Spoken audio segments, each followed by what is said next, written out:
TRRC. Imam, you have the floor if you can offer some prayers, please. We'll have a common prayer, each one in your own tongue, as we say. And then I will conclude the prayer with the Islamic way of praying. Thank you. Bismillahirrahmanirrahim.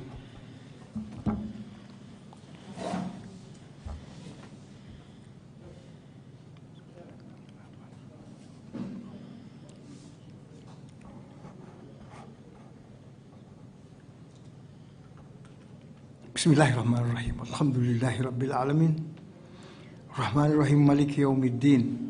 إياك نعبد وإياك نستعين اهدنا الصراط المستقيم صراط الذين أنعمت عليهم غير المغضوب عليهم ولا الضالين الحمد لله هدنا لهذا وما كنا لنهتدي لولا أن هدينا الله الأول والآخر والزاخر والباطن يا ربنا لك الحمد يا ربنا لك الحمد كما ينبغي وجلال وجهك وعظيم سلطانك وصلى الله على سيدنا محمد خاتم النبيين وإمام المرسلين بحرمة اللهم فصل وسلم وبارك على هذا النبي الكريم سيد سند العظيم ذو القلب الرحيم سيدنا محمد وعلى آله وأصحابه وسلم تسليما ربنا آتنا في الدنيا حسنة وفي الآخرة حسنة وقنا عذاب النار سبحان ربك رب العزة عما يصفون وسلام على المرسلين والحمد لله رب العالمين آمين. Amen. Shukran, Imam Jallo. Council, I believe we are continuing with Mr. Mboge from yesterday's testimony. If that is the case, you may please proceed. Good morning, Mr. Chairman, Commissioners, and members of the audience. We are ready to proceed with yesterday's witness, Mr. Lamin Mboge. May he be brought in, please.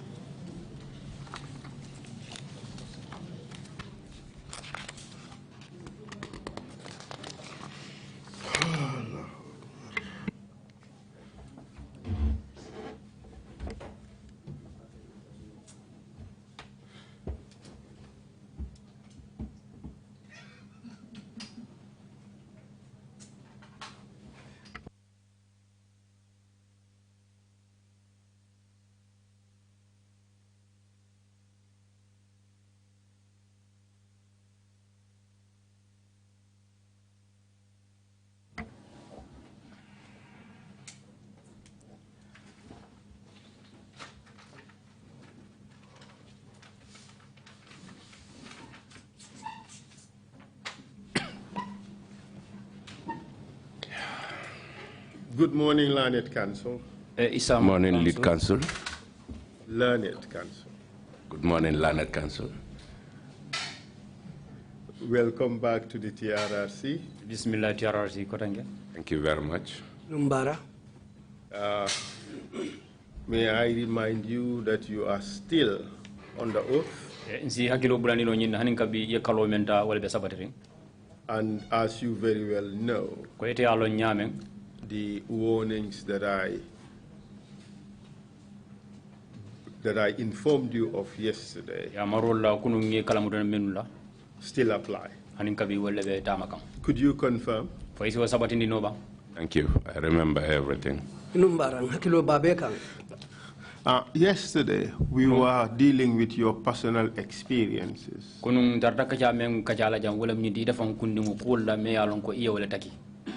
of human rights violations during the Jame era.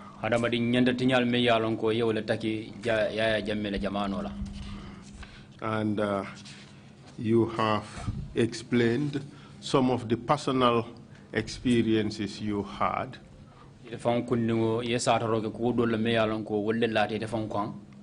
of interference with the judicial work. And you've given us several examples. Examples of magistrates giving certain decisions. The government is not happy with those decisions. And some punitive measures taken against that magistrate. me misalo do edol min dina ja wala miti ko kiti bundal la kiti ndirlal melan ko lebe dumala magistrate court ika kiti o kuntu nyala nyaadu me alon ko ni ya kuntu abukana dia mansa kunda e tumala men ni atare sulo soto case nyinto abukada wala fana o kiti tela nyi magistrate o nyim fana ikana deto la kan yo misalo dinna. You talked about your own experience in Basse,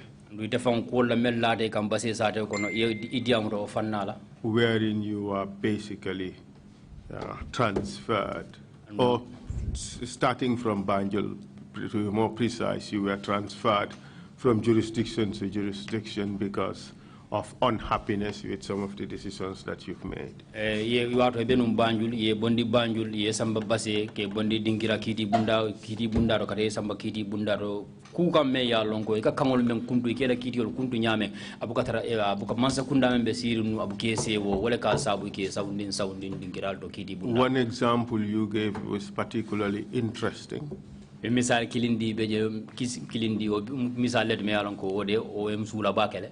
That is the case of the July 22nd movement people in Wuli.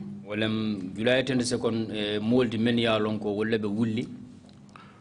People like Kandakase Juwaras. Abe kono Kandakase Juwara. And others. Anindo kotangol. You then talked about a very interesting case in which you were involved in. Nuinarna case do fam foja me yalonko wo case nyinde wo nyabo warta bakal me yalonko ita fam kunne dunda akonole. The case of Hamadi Sow. Case member ko Hamadi Sow la case. That is a very interesting one. Munye case ku diamlet me yalonko anyabo warta bake. And now we started talking about the case of Pahari Jame.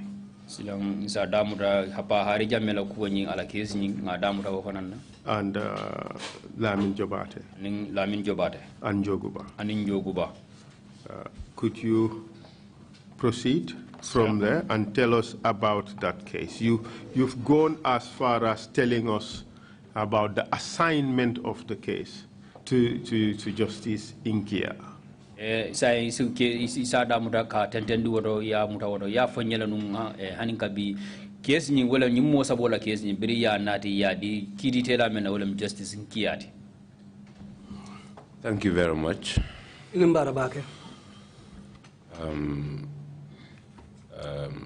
That was a peculiar case. That is the case of the state against Dr. Njoguba. Keta kiti kawakuliti menketa Dr. Njoguba la kitoti. Because that was the first one. That was the economic crime charge. Atu wala mfoloti menketa banko fankatinya tumiroti. Let's talk briefly about the economic crime law. Silang diamu wati sutun kono nga jube nyi fankatinya lual nyinti. The Economic Crimes Act, lua membe marale nyi fankatinya kunyal. You would agree is in fact a revamped dress pretty much. It was a decree and it's now dressed into an act of parliament. Or an act for that matter. Ibe sonna mala nyinna ko lua nyi me alon ko be nyi fanko kunyal to. Wo mu lua ti me alon ko ka fu me decree andu inata na yele mandi nata na dundina lua buko nyi ko ka fu me act. Yes, I will agree with that. It's a decree that was having a double effect on the citizenry.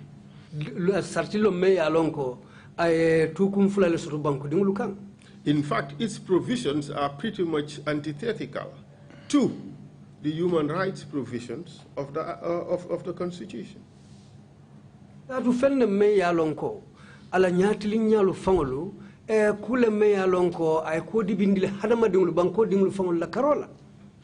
Yes, I'll agree with it to an extent.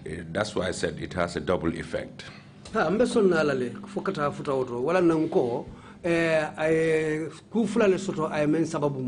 the first is the positive effect of preventing people from abusing their powers and offices and acting in excess. Follow, wolem nyinti a sarto ala lolu la bi jelle men se molu bali kuruya ke wala ka lanna tambo ke office kono ka fanko tinya anin ka kolu ke men ya lon ko ni sarto manta nyola se molu bali wala. But even at that, Mr. Mboge, legally speaking, you could argue that those provisions are redundant because what they seek to do could be achieved by other provisions in the criminal code. Wala mnyinti ko hanu fango amanlo la sotokatu na bankola kruya sartol ni luwalu men be laring ni moyo ku kurum façon luke luwal ni o sartol fawlsio mari kulunole satara amanke ni luwa kutoti tele ni membondi teng. Yeah, that I will agree with to the extent that the negative effect of the economic crimes decree mbeso na wala le katu ni ajibe nyimfanka tinya sarto me yalo nditeng ala fanna me yalon ko mu kujen keren nyinneti meye mantoro sabu is to use it to silence critics of the then administration. Ya wuli nyina kama kamolu dendi men yalon ko wolle kata moluti menuka doyaro ke kolula menuka ta kutinyari ngulti menuka bo sembeti wala karola. And by pretty much including it as a saved act by the Constitution, you basically tied. You cannot challenge its constitutionality in view of the fact that it is already sanctioned by the Constitution. Hanika bi komen abelare nyame ko luwa nyin kono ala deko nyin kan luwa bu ko nyin kono ite wulino la kam yafo ko iba banta billa nyaado ka kele ka tunga be luwa bu ko nyin kono. Yes, you know, in law it's very difficult to make conclusions. Omutonyalde kartuniye luwa lanya dolu jibe akakoleale pour kata koti alfo ko dandula. Because there is a way out of every situation. Katu ko kundin lanya keta nyawnya ndi nyama silo bijele isi fintino wakono Yeah, I will agree with you to an extent, but then it is possible to challenge its provisions for being unconstitutional and being unlawful when the need arises. Mbesonna ya fanyamen hanfo tukumudoto ka foko kulo menni sarto manta wala ni lua manta barbitun silo bijele mosi tukum balano tukum la dami ning ayatara mfutatama hanfo akobulita. Well, Mr. Mboge, we would leave this debate for some other day. Thank you very much, But you would agree with me that the test of constitutionality is the Constitution itself.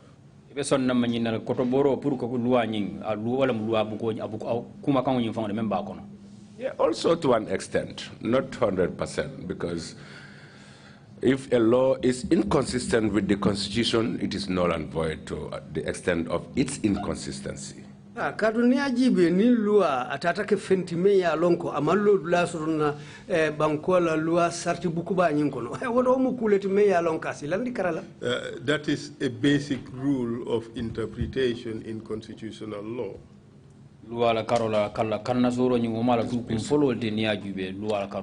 That is why I said the test of constitutionality is the Constitution itself. So in order to be able to determine whether a law is inconsistent with the Constitution and therefore unconstitutional, you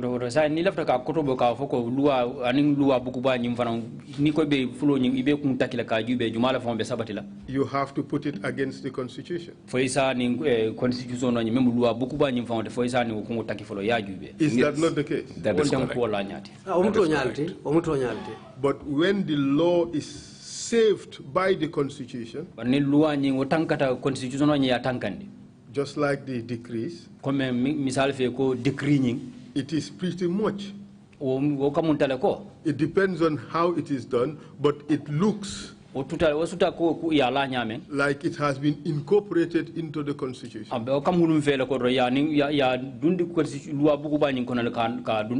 I haven't looked at the provision to see the actual effect of what they have done. But if it is incorporated into the Constitution, you therefore cannot challenge it anymore. Because it is now part of the Constitution. Yes,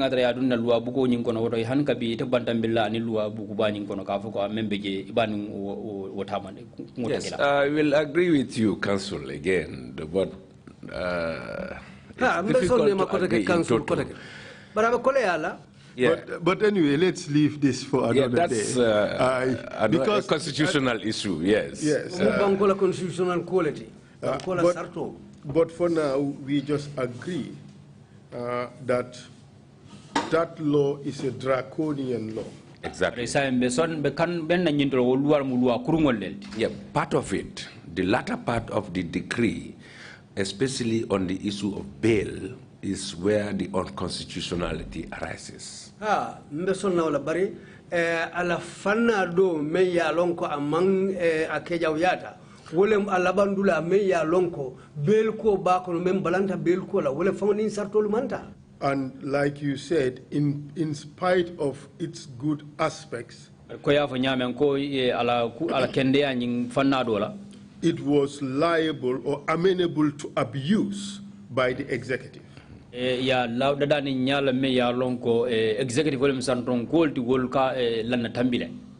will agree with that. I will say rather that it was designed in purpose to silence critics, because anyone in the system then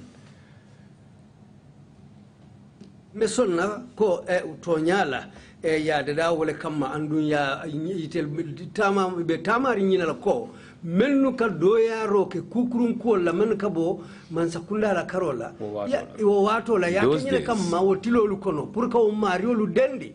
That's a damning statement, Mr. Yes. Mboge. Yes. Wouldn't you be contented with just the formulation that it was used instead of designed? Because the design and the use may be different. It may have been designed with good faith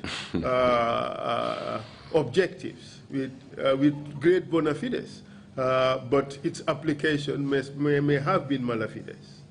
Bari iba dadala tumo men ka londi ase keno akatangani ya kendo le kama bari iba tamandi la tumo men na doli yake ya kanyina kama nyado nyama purka imuna fangala ka dunola doluka. Yeah, I have a reason for saying so. Ngadalilo sotole de purka ofu. The promulgation of the decree came at a time that the then government of the APRC was AFPRC was trying to establish itself.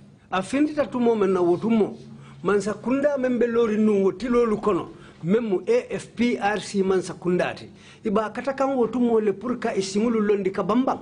And then there were so many critics against the military regime. And it was promulgated at that time when anyone criticizes the system, andu ya wuli ya fintindi wo wato le kalondi ko mo womonding ye wo kuolu lanya doya, you become the victim of the act or the law. Exactly. That is a belief you have. I beg to differ. That was my understanding. And I beg to differ. For I think the Economic Crimes Act was Decree 33. Decree 33.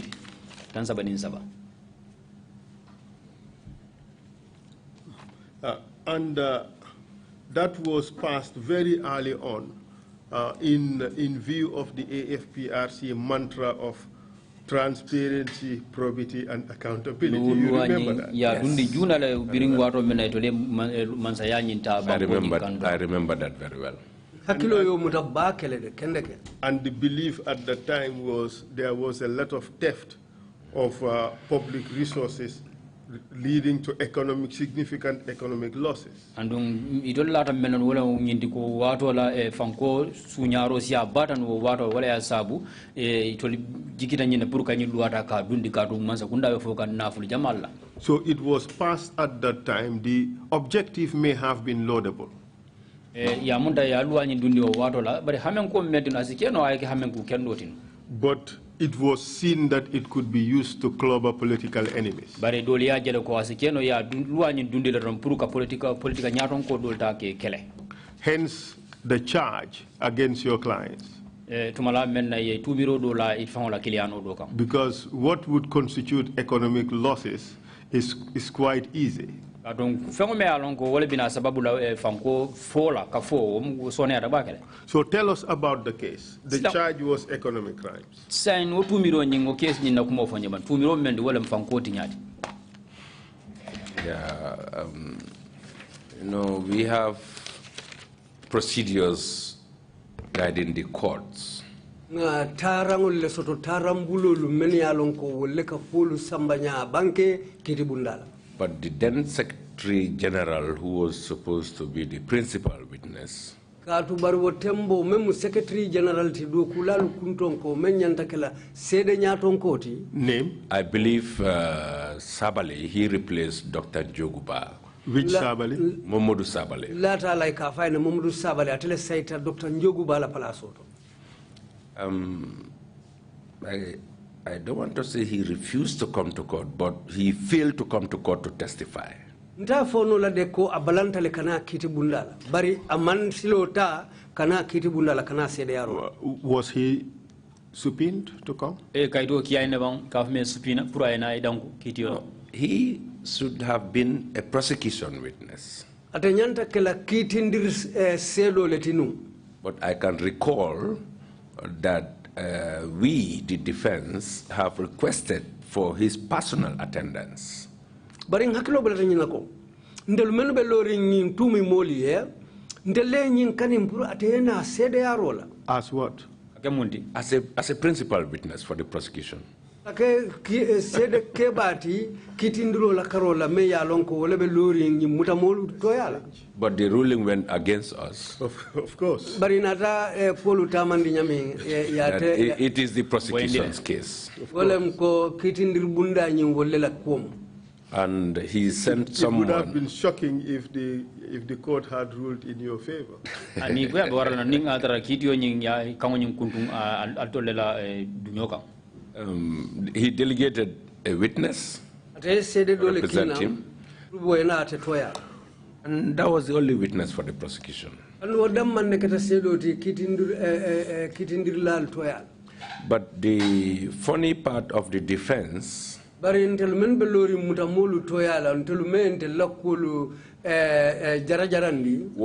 the diary that was my client's main exhibit. Wolem diary ti ka kolu safe buko men kono kuke talu wala montela mola sede bambandi ngoti. I still have that diary with me in my office. Wo diary hanim biya bente bulu na office kono. Where the accused person recorded in his own handwriting the instructions of the former president. Dameng nyimuta mo fangoye kuma kangolu safe afango bulo la diary men kono dameng me ya lon ko wolle keta kuma kangolu ti menu bata tumo president bulu ya jamme. As a defense to indicate that he did receive instructions for the arrest and prosecution of the then Justice Wowo. Andu wala mnyinti we nyine itandiko ya maroli ye nyine itandiko puru ye mo muta aninka kitindi me ya lonko tumo wala mkitindi lati kafa me Justice Wowo. In order to appreciate the import of what you have just said, perhaps give us a brief background into the case. What was the case about, so that we can understand actually case nyimvan ka dunga kono ban ya be fonye abakata nyame pour sa faham case ni ibe ka même sata moleja.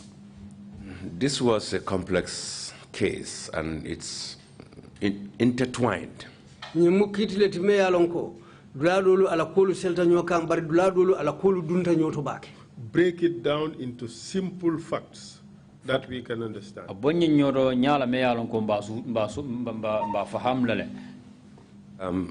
Justice Wowo was a judge of the high. In fact, he was a state council. He started as a state council before he was appointed a judge.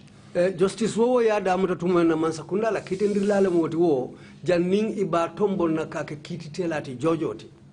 And then, while serving as a judge, he was elevated and promoted to the Court of Appeal.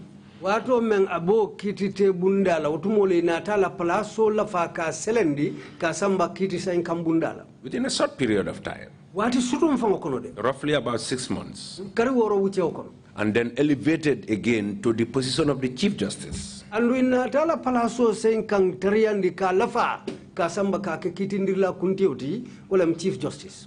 But then the sacking of Pa Hari Jammeh and lawyer Lamin Jobate. Bare Pa Hari Jammeh ila bayo atening lawyer Lamin Jobate was an issue at the time. And then from my client's instructions, he was instructed to ensure the arrest and prosecution of then Justice Wowo.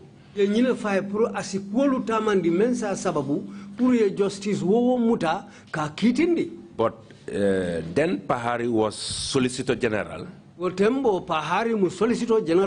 And my learned senior, Jobate, was Minister of Justice. So,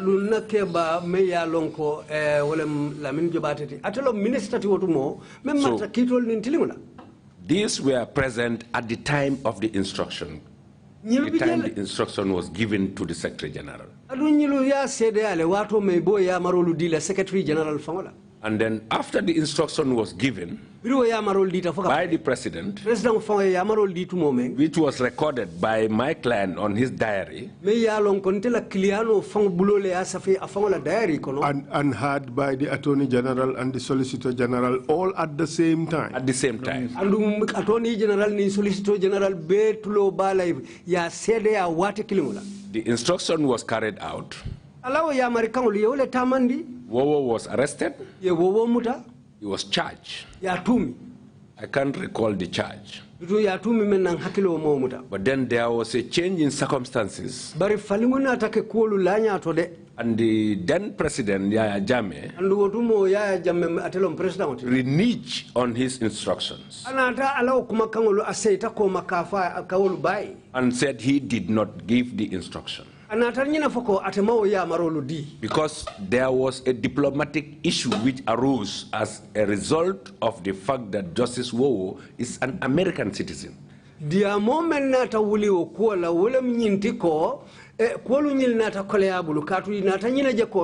Wowo and had an American passport. He had dual nationality. Dual nationality. Yes. And then when the American embassy got involved into the case and raised issues about the legality of his arrest and his trial, and then there was a change of instructions that he never gave the instruction. That led to the arrest of both Njogu and Pahari and Jobate. And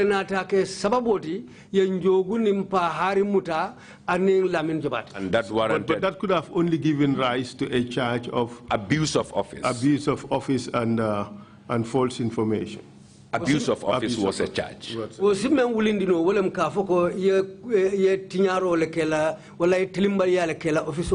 Okay.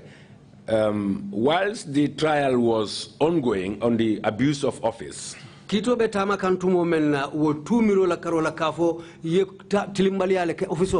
me ask this question. How could have Sabali been a witness? Or his representative? How could either of them have been witness to this case. Sabali was then the, I don't want to say Deputy Secretary General, but he was a direct assistant to the then Secretary General Njoguba. Sabali manke Secretary General ti wotumo de baribitum atele simbe Secretary General kan wotumo memu Dr. Njogu Bati. And he was like an assistant to Njogu because he said he was present then when the instruction was given. Andong atele moti mem sinnan ko be Njogu Bakang kat wotumo ka fanam bijele wo kumolu be fulatu momen. I think this was a case where the witnesses would be those who personally perceived what happened. So I wonder how such can be delegated to somebody else. I'm going to go to the mail and go see the mail to phone.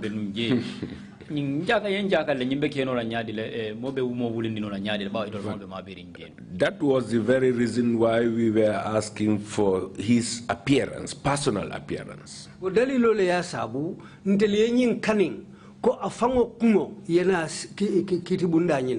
was not the case. And instead of coming to court, he wrote his statement, gave it to the witness, intended as an exhibit, to form the basis of his evidence. But that is unlawful. That was the order of the day. That statement was wrongfully admitted. That is clearly a case of hearsay. And the diary, which was the most relevant document in the trial, was contemporaneous record. Because it was not rejected, it was returned. Diary me ya lonko wale nyanta kala sede bambandingo tikumolu safeta memkono ya manka ko balanta la de bari ya murundile. I tendered the diary as an exhibit. Ntenga diary sambale ka ke sede kamote. It was neither admitted nor rejected. Bidung imanna songatala bari imam balanga la fana. But there is no such position as evidence in limbo. You can mark it for identification, but and use it subsequently. And even marked for identification is not used in Gambian practice. It's used in the international tribunals. But there is no repository for evidence in limbo. Lu osede yar sifa atana lual fango kon hanna ro daire ni hanni yar nyan isa tanu ni ba kala no suter langolti but hanna ro suter lang fan dolla lual tamandri nyaro aten mamira beje ni banku ni benka kiti bundalde wala kay munafal ka ni festival ta ka ke suter lang ka fme ID bari dolla jang ateje. The narration is creating a scene that will be unfold as we go along. Because even though the then Justice Care was we were very close. But I will simply say there was a travesty of justice in the case. Yeah, because after the rejection of the diary, it was neither admitted nor rejected. With all due respect, Mr. Mboge, what you've just said is a contradiction in terms. After the rejection of the diary, it was neither admitted nor rejected. Is a contradiction in terms. After the return of the diary, thank you. After the return of the diary, yes. And wouldn't that amount to constructive rejection of the evidence, if you will? Oh, kitio kono foto kela nyindi ko apoko wrong. Sede andro nyingi ibalanta la ko tilimbali akono mo safo. No. I say constructive rejection of it. Can it be interpreted to mean that your application to admit the diary was rejected, considering that the evidence was not allowed in?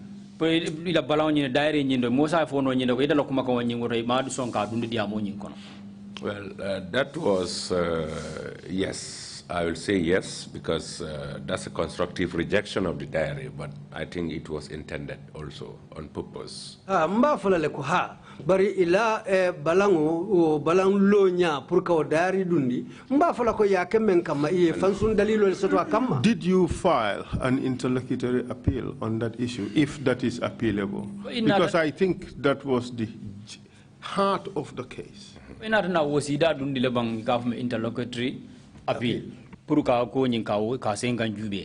There is no time then for interlocutory appeals. Before you will even get your records before the appeal court, the case would have been decided.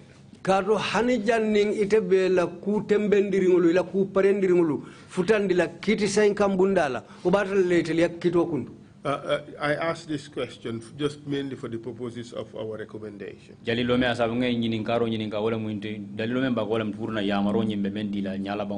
Aren't interlocutory appeals given priority such that, I mean, they could easily be disposed of and cases continue?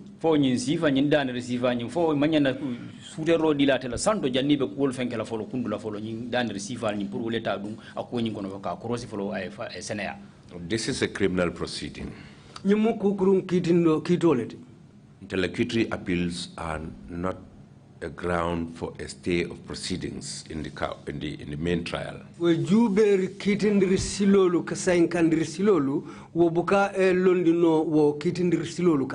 And even if we had filed an interlocutory appeal, it will not be heard before we determine the main trial. Because I will add here that we know as a team that we are just defending our clients.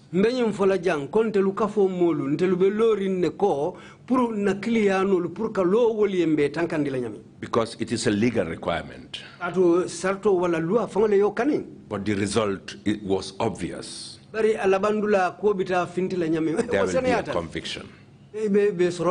So you just went through the motions? Yeah, we were just going through the trial, but I know for sure the result will be an obvious conviction. And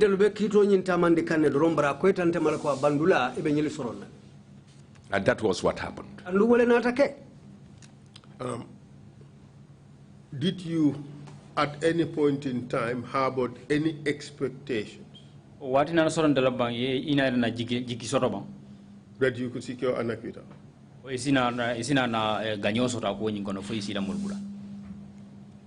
were on the verge of success, getting an acquittal. Because the evidence of the prosecution was too weak. And the evidence of the defense was overwhelming.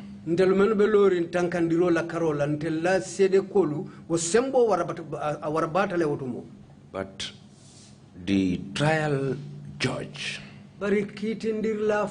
who was Justice Nkia, I think news got round that he was going to acquit and discharge them.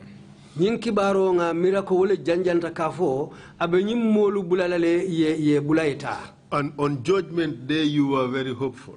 I was hopeful 100% that we were going to get an acquittal.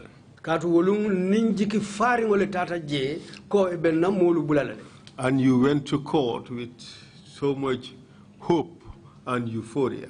Yeah,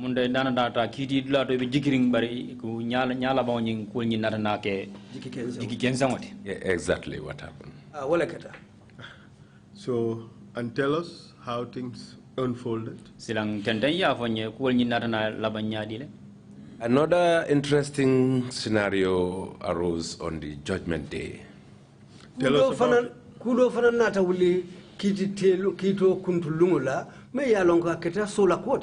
Judgment was scheduled for 10 a.m. We were all in court as expected. The The judge did not come to court Itong kitindirla ni manna till kitibunda 1:30. for talankilin nintala. Everybody was anxious, Mo bebe deunding, nervous, mo and bebe worried. sularing, mo be akata mo be deun koti. Where was he? abenu mindole ata kititela The judge was in his chambers. Abe ata kitindirla bala ofiso kono wotumo. How did you know that? ite wolon nyaadi le Well, we were all there, right at in fact, we were going up and down between the court and the chambers, asking the clerks about the time. It's time for judgment, but the answer is, my lord is in chambers. Bari mbele bijenu mbetani nala mbesele ninji wala nkakilako lunyininka watu la ko kitite watu sitale bari ka jabiro men dinna wala mde kitindirla nyimbala ofiso kono. Was his lordship in his chambers alone? o atanyin kititela nyin ada mala bala nu ofiso kono ba Well, the rumor, which I cannot confirm independently because I did not see it, was that there were plainclothes officers in his chambers.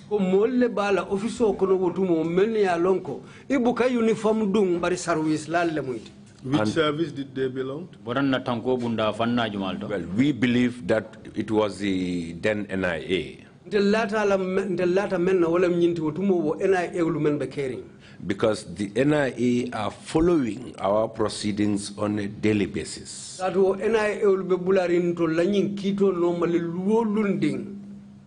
But at 1:30, when the judge came to court, he came with a judgment that resulted to a conviction. But the way he walked into the court and delivered a marathon judgment and walked out of the court back to his office created a lot of doubts about his personal well-being. Because what we are made to understand was that these officers in his chambers had to pin him down to reverse his previous judgment.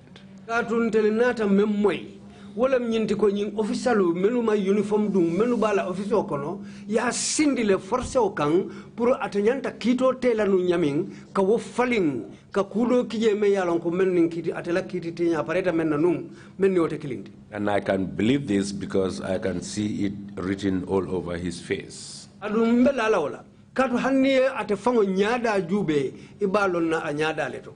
And the way and manner he came in and delivered his judgment and out of the court. Aning anata dum kiti bungo kono nyaming ananya. Aning ay kumo nyim banke nyaming. Aning biraye bandi anata finti of kiti bunda kono nyaming. Wolbe mutaman serol. So, you believe there was judicial interference? Interference in the judiciary. That was obvious. What was the basis of the conviction? Was it that letter of supposed letter by Sabali or supposed statement by Sabali? Sabali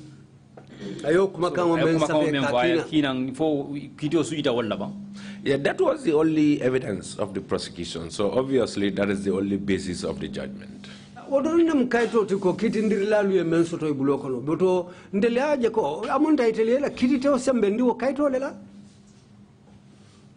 Did you appeal?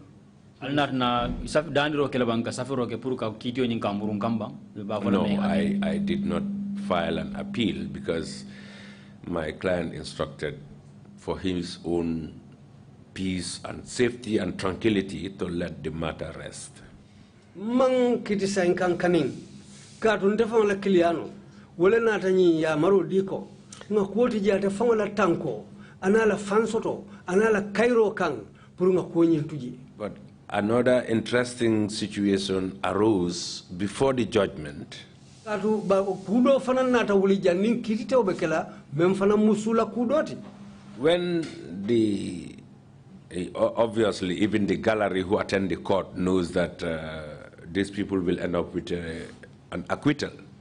Hani molu menu nata jibe roni lamoiro la wulaw silulato mo jama bije ilata nyila lako ibe nyilu bulalale. And while that trial is going on, Andu okito beta kantu momeng to ensure that he is not discharged and acquitted and freed, kaja ko kana nyilu bulaka yamfe yeta. Another charge was leveled against Dr. Ba again.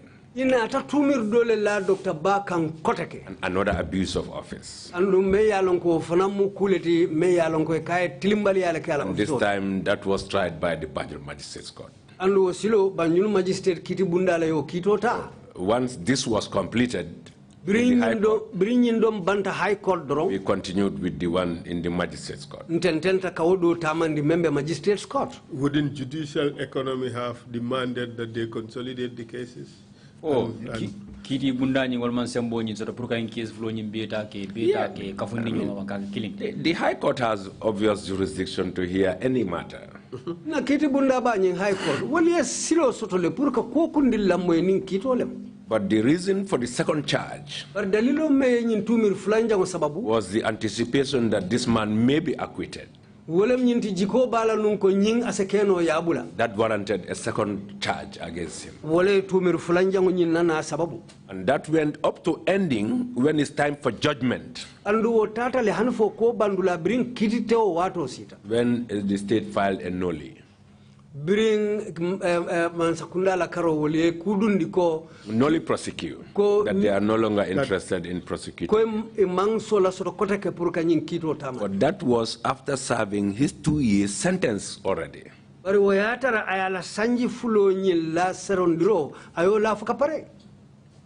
Interesting. Yes. But your belief is these are trumped-up charges.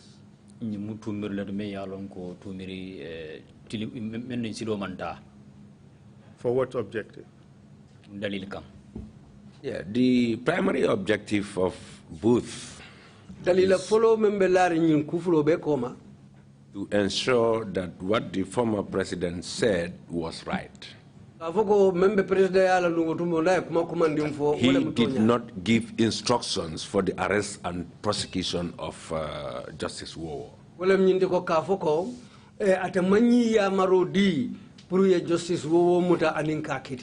you saying, Mr. Mboge, that he lied, and in order to cover up for that lie, these people had to go to jail? Attorney General, Solicitor General, and Secretary General of the government? Exactly. Exactly.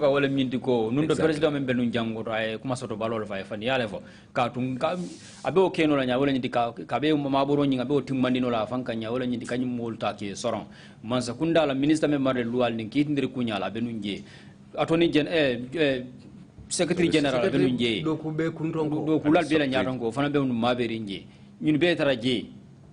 yes. Exactly what happened, because the issue of Justice Wowo when the American embassy got involved changed the whole scenario. And they were coming to court on every sitting. But that was a very expensive cover-up. Well, it led to the trial of and conviction of all 3 top government officials. In fact, the most senior civil servant.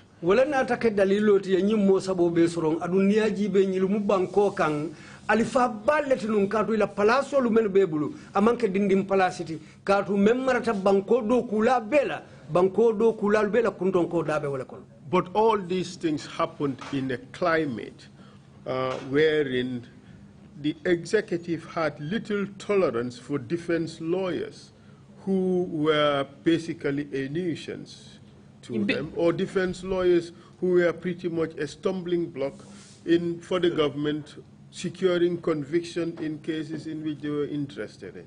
Imbe kera jamane la me ya lon ko akera jamane me alon akera jamane ko lan ko me alon ko be kany mol be ta ki kitindi executive même santon kolti mambu nyani hormo soto nyi loyal me alon ko le tara lori nyi molie tumi molie hanin kabi kane ke dabula kitiol nyi kono loyal nyi fana hani ko ku fenke ibukana hormoni bunya tamanda ko nyi kono. Perhaps let's not cast it in institutional terms. Let's just call the personalities. Yaya Jammeh. Nkana samba ni ndoku bunda la sila nga samba mo kunkilina la kula wala Yaya Jammeh. Wanted convictions in cases in which he was interested in. Alafita kapur ka sorondiro e soto pour mola melango tumi mola andu atay sulo soto case nyindole. And had little tolerance for defense counsel who were making things difficult. Andu loyal mi melango wala tara lori wo mole tumi mole nyi abuka son woli melango wala lori tumi mole abuka son ife wala loro tumi mole. Yes, I think you are giving a little bit of credence to his reactions. It's a zero tolerance, not little tolerance. Namira munta telaw balanda ibo nyinyandi kande ka fo little wolem demanding ay songo demanding ka man so mume kele wolem zero tolerance abuka pare ka wala kumo fo ka wala He's referring to defense lawyers. I'm saying he had zero tolerance for lawyers.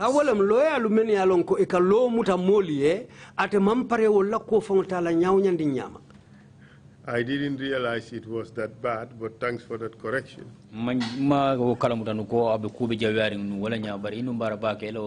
Can you give us examples of some of the events that took place which suggest that he had zero tolerance for lawyers? Pues misalo do dinola jang memba itandila ko ay ñi sim kane sivala so ñi loyal men yalan ko le katara le lore ñi tumir moli ko amang hani song abuka song hani fa woli loyal ya pour ila ko ila do ku ñaar. Well, my colleagues who came before me mentioned some examples. But I was part of the defense team in the Baba Job trial. And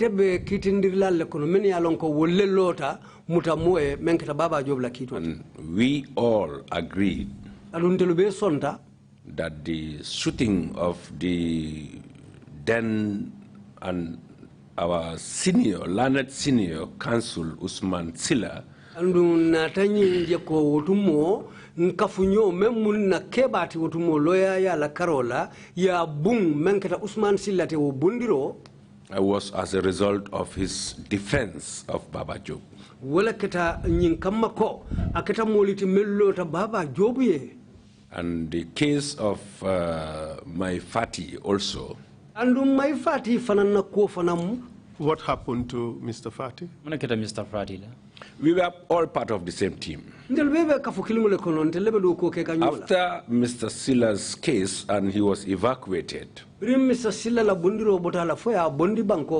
next in terms, not seniority because I senior him, but the next in charge of the case Mr. Silla kola mo du fulanja o membe maralin kito la manke ko atele bente nyato keba yala bari kito nyi na karola ate be mo le kono menu martala Mr. Maifati. Wala Mr. Maifati. And then I am made to understand that his accident was not a coincidence but designed. Ala accident moto accident o men soto amanke ko kule meya lonko abentafe bari fere sitiringo lom ye men fero sitia kama pruka da bondi kolko to get rid of him in the defense as well. And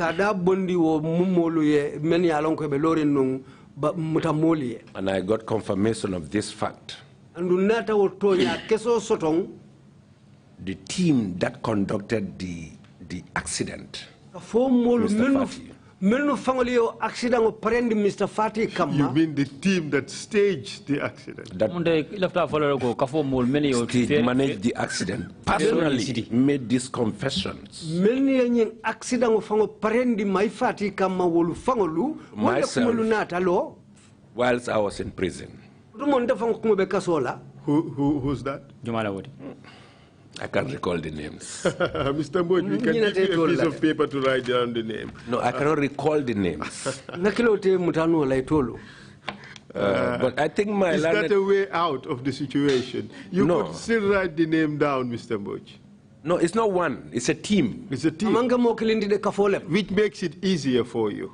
If you can't remember one, you could remember the other. My learned friend who came before me, Nene Cham, represented them in the court for their mandamos. Compelled their appearance before the court, and they were discharged unconditionally. It was a team of 7 members. Junglers, NIA personnel, or what?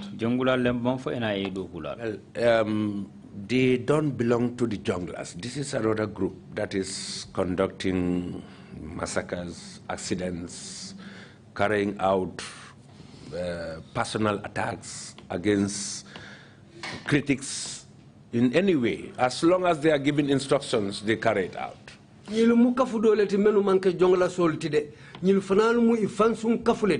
Menu be mo fala nun kamolu boyinkan kamolu tajireya atutal drong kangole buluni kango di tol la drong ye kuma o kuma fay toliye amunta tel ni wala kawuli kata bara wala. Do you recall the name of the group? Kafo nyinga to ya hakilo ya mutalaba.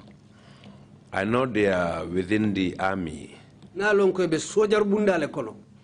But they were moved from the main from the barracks to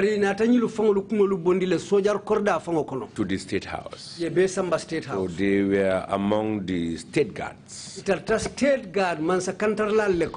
what kind of uniforms did they wear? They don't wear uniform. They don't wear uniforms. And I can tell you how they even... Sorry? Who was the leader of the group? No, this is what I'm saying. I can't recall the names because I wrote even their stories down on a piece of paper. I lost papers, but I can remember the stories. I'll give you a list of names and tell me whether any of them rings a bell. Yeah, isina fonye ko fo nyimol be nyinu tol mem fole fo mo be sorole kono la ba mi alan ko abulade sondo mo kono. Musa Jame. No. Tumbul Tamba. No, I know all those ones. Not Sanamanja. Sanamanja. No. Nuha Baji. No. Ali. Fansu Nyabali. Fansu. The name sounds familiar. That Fansu. I think Fansu was one of them. I think. I can recall that name. Because they were detained in mile 2. I found them there. And they were coming individually to come and tell me their own story. They were junglers. All right. I didn't know they were junglers, but I know they had jeeps. By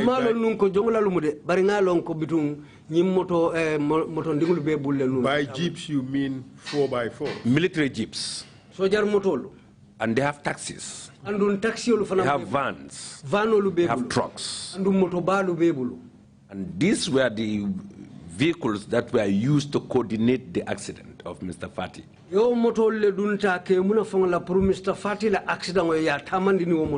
But this method of eliminating enemies by way of staged accidents or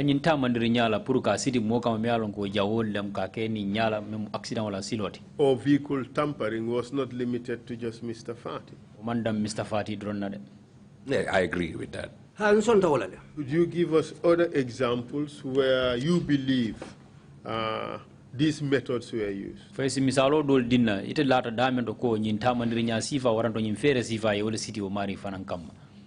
had the personal experience myself. Tell us about them. Well, the first one was I believe, an NIA officer. Follow, lata la ko, NIA do kula. Name? Well, at the time, I didn't know the name. But through my own investigations, I later realized it was Mr. Lamin Bojang.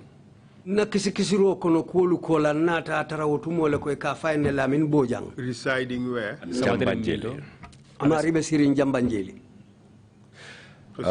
The first attempt was even at my house. Which year was that? Sanjuma. In Brikama, this was in 2006. 2006 During the treason trial. Of which case? Bunja Dabo and Co, Farin Sanyang and Wasakamara and others. Bunja Dabo, Farin Sanyang, Wasakamara, Ninkotangol Lakito Bekekantu moment. Where were the proceedings holding? At the Yundum Barracks. Yes, Yundum Barracks. Kakito Linilke Yundum Sojar Cordalto. Proceed. What happened?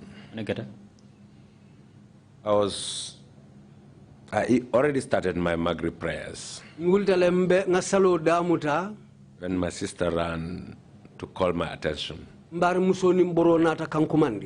was somebody in my car. Where was the vehicle parked? Inside your premises or outside? The vehicle was inside my compound. Was it a fenced property? The property is fully fenced with a gate. But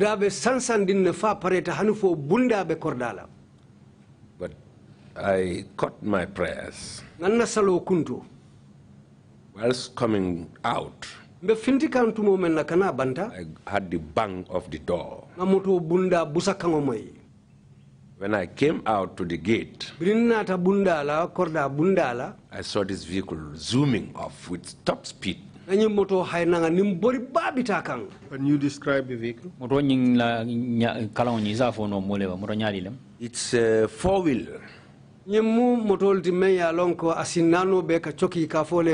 It's all black with tinted glasses and without a number plate. What did you learn from that? Well, at the moment, I immediately sensed that this is a plan execution of an evil.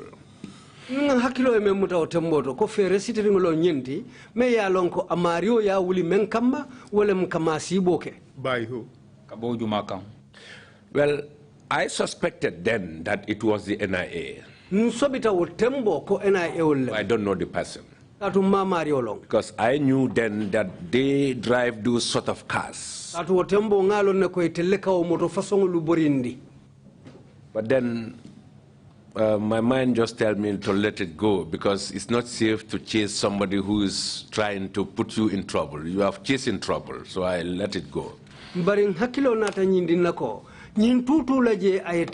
Katu momel lafta nyoma siba jao kelete marila purka o bay ima kalangolong amankwe.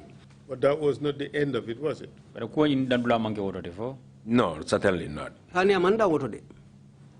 Proceed. The second time, another plan execution like that was during my trial at the Banjul Magistrates Court. I parked my car outside the court, went to the court, and came back at the end of the case. And I was going home with my family in the car.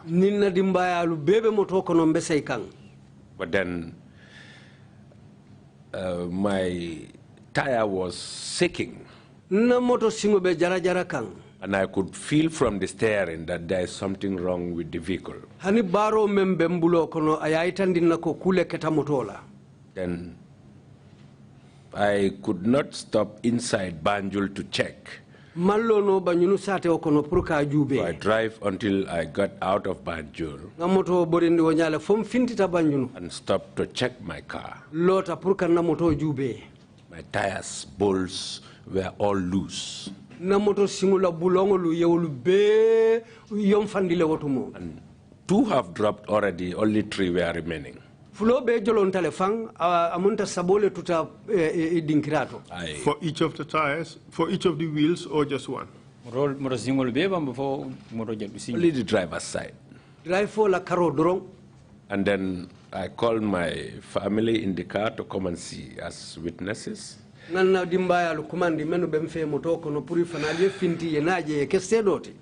that rang a bell in my mind. That the NIAs are following my case on a daily basis. And this could be another trap to get me involved in an accident. And there would be a third time. Certainly, yes. Certainly, yes. Tell us about that. This was also during the treason trial. It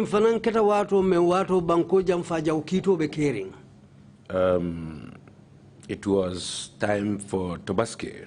And I was going home to the village. And I had my whole family in the car. But then the vehicle was loaded, fully loaded with, I can't even, more than 11 people. All the seats were occupied. I parked even the boys at the boot.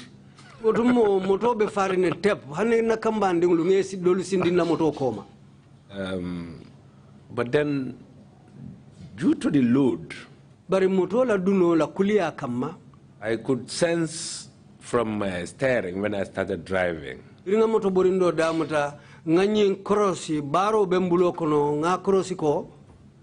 that there is a problem with my car.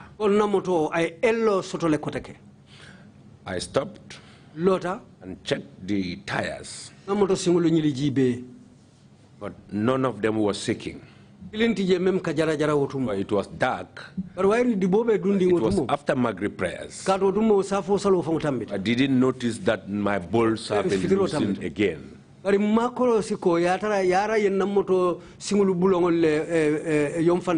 this time it was the rear tires.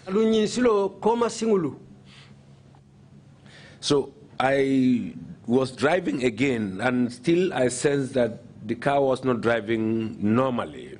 Because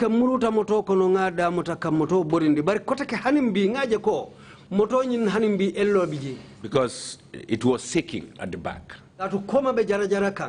Was it overload? I mean, for a 7-passenger vehicle to carry 11 people. It's not only the people. I loaded a lot of stuff in the vehicle, and even the roof of the vehicle was loaded.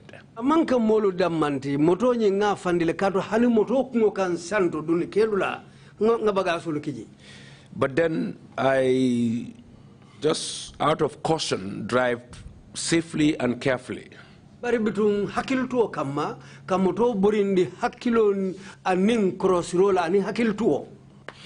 when I finished Kalaji, then the tar road stopped at Kalaji. But wotumo mano danta Kalaji le. Bitum brintata hanfo no mano bang Kalaji. And then I entered Kiang. Ndunta Kiang. Then there is gravel and the road was bad. Andu wotumo bere silo sila nseleta wale kang adun silo nyimambete. And I was driving, I just had my car boom on the ground. Mbe moto burindi kan denata mune moy na moto boy ta dumala akumata boom. When I got down, rinjita, I couldn't find my tires. You couldn't find your wheels. My wheels. And it was late and dark. And it was raining at the same time.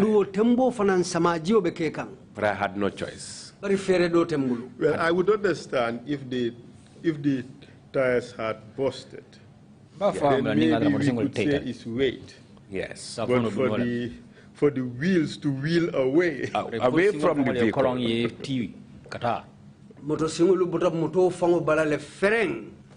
And then the car. How many wheels? The two back tires went off. Because the first went this way and the second went the other way.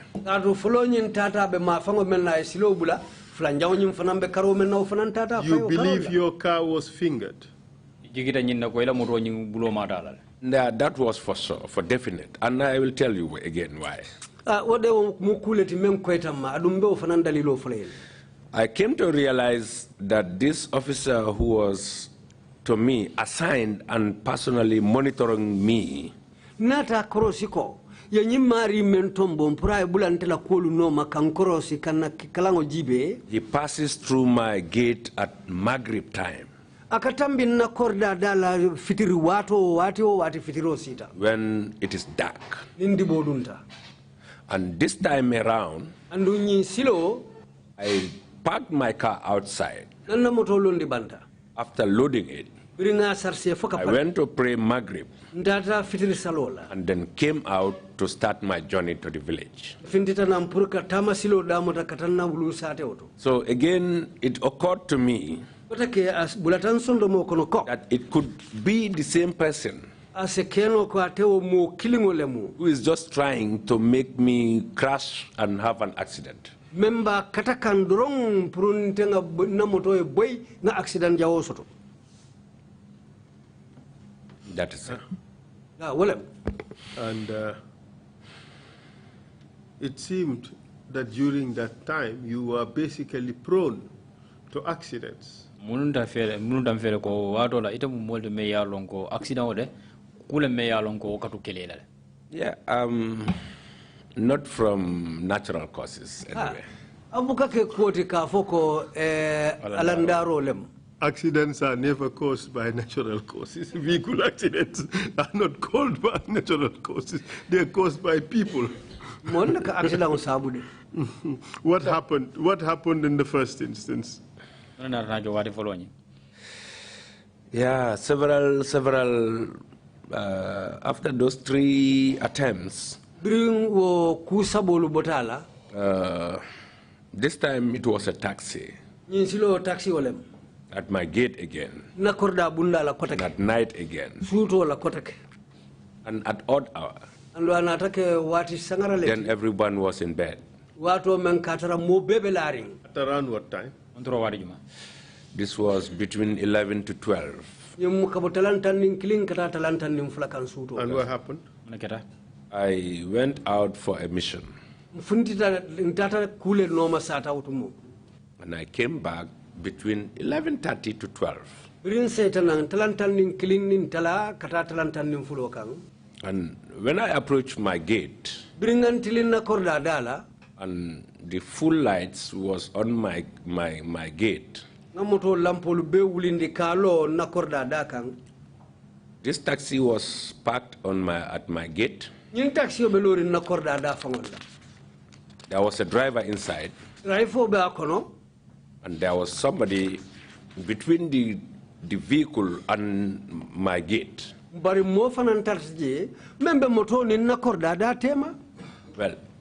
this time it was digging.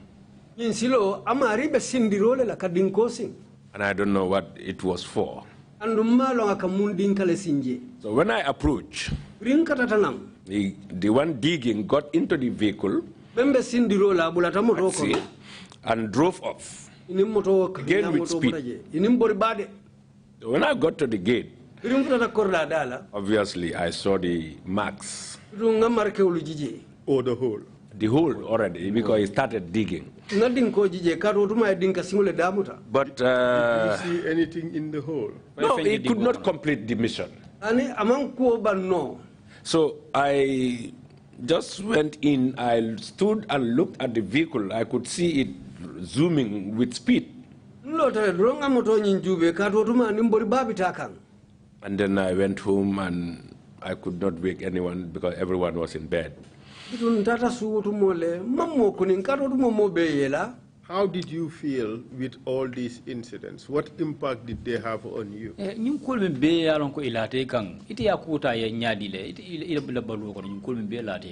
Yeah, just making you more cautious.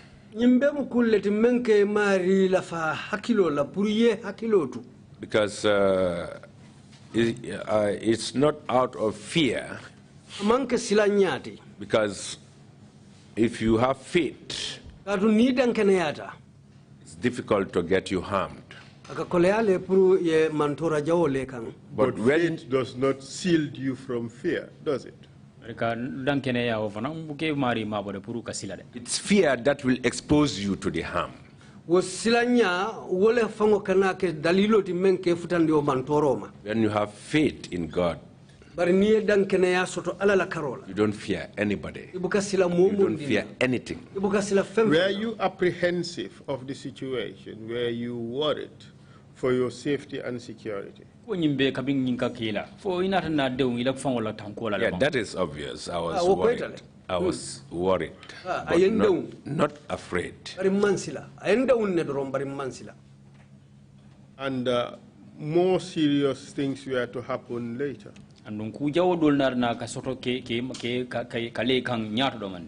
That is about it. This time it was around 2016. 2016 was the end of the Denya Jame regime. And in particular, December 2016. December 2016. I got news myself that some lawyers were being listed for possible arrest, to ensure that there is no one available to swear in the incoming president. I heard of SM Tambidu, and LS Kamara, and myself. But then I had already moved from Brikama at this time. Canifing.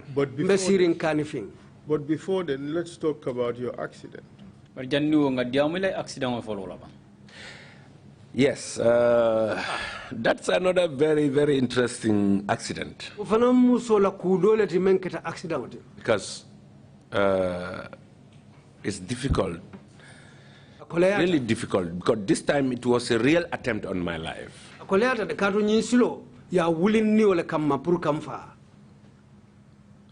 This was a truck, 10-wheel truck. And up to date, I don't know the driver, I don't know the owner, I've not seen them, none of them has been arrested, neither prosecuted. So the accident just went. This accident occurred in August 2016 whilst I was going to work. And I don't know exactly what happened because I was trying to make a call. I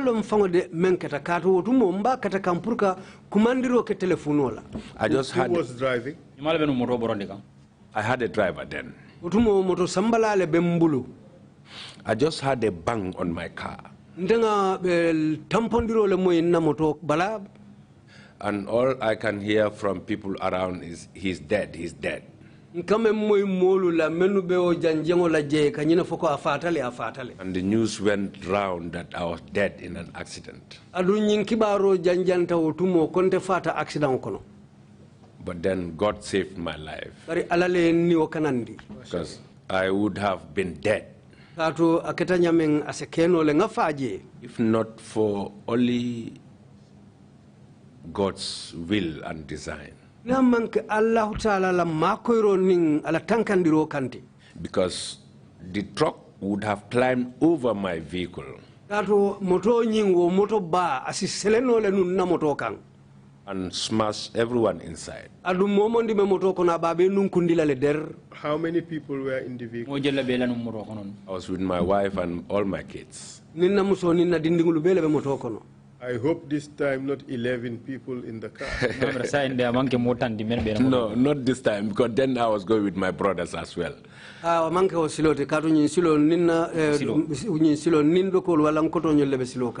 serious was this accident?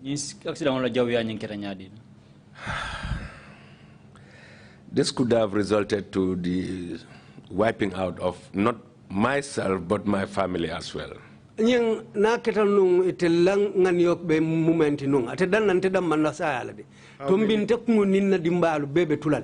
many people? We were 5. How serious was the accident? This truck was driving at a speed of not less than 80 kilometers.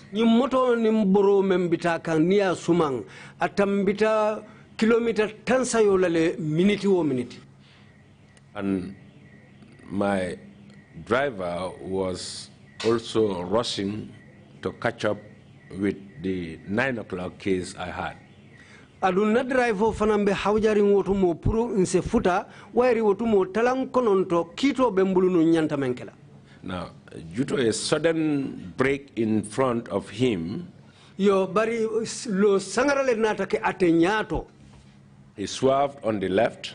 Atenata jenke mara karola. I was sitting on the passenger side.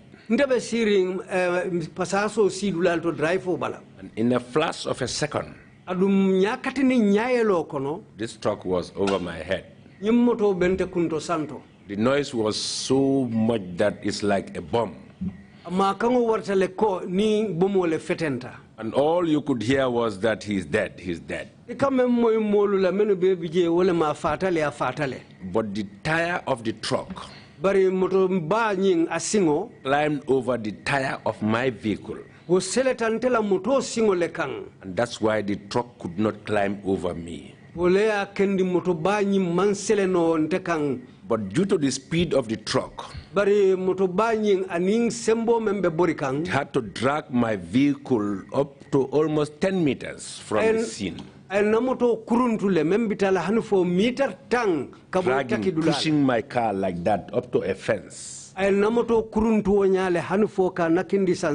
that's where the driver could stop his truck.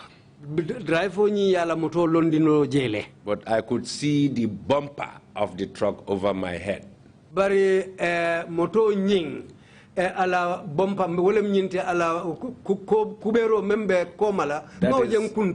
is how serious the accident was.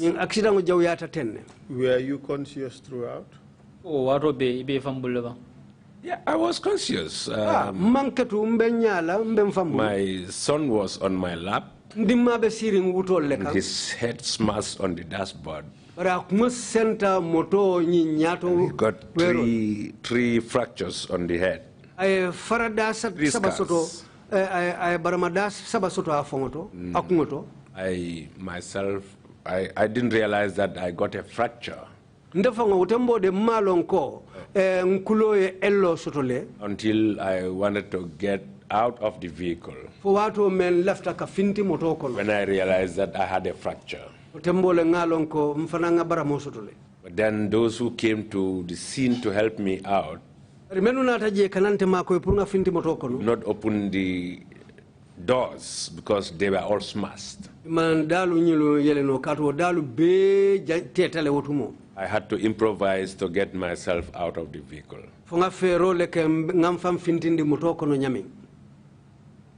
How could you survive that impact? What isolated you from the impact of the car? From the impact of the truck. Did your vehicle have airbags? No, there was no airbag in the car. It's, I was wearing my seat belt. That saved me, and that's why my son went over and hit the dashboard.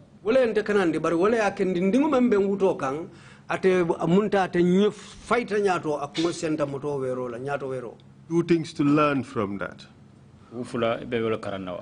Wear your seat belt. Don't hold a kid. Don't place a kid on your lap sitting in the front of a car. Mr. Chair, we take the first break and we will return later. Thank you, Council, and thank you, Mr. Mboge. You will come back in 30 minutes, 12:30. Thank you very much. Meeting is adjourned.